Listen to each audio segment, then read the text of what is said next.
What's up everyone? Welcome to the video.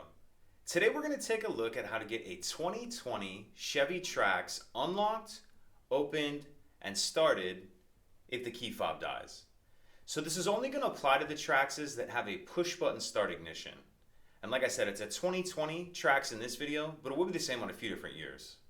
So in this scenario, the vehicle's locked and the key fob's dead. I've taken the battery out of this key fob to demonstrate.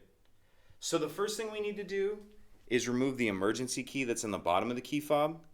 That's done by pressing this release on the side that my thumb's on, and the emergency key will pull out like that.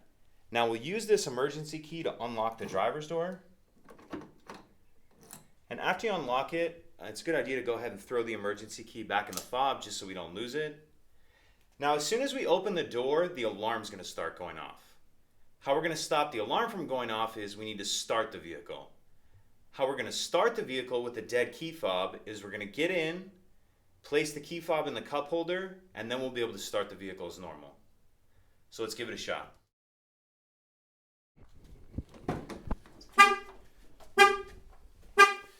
So get in, place the key fob in the front cup holder like that, and then we can start the vehicle as normal.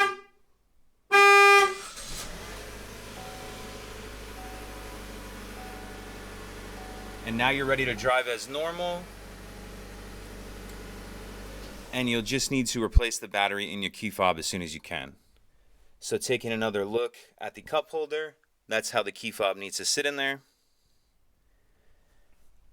If you have any questions, please let me know. If you could take a second to like and subscribe, it helps us out, and I'd appreciate it. Thank you.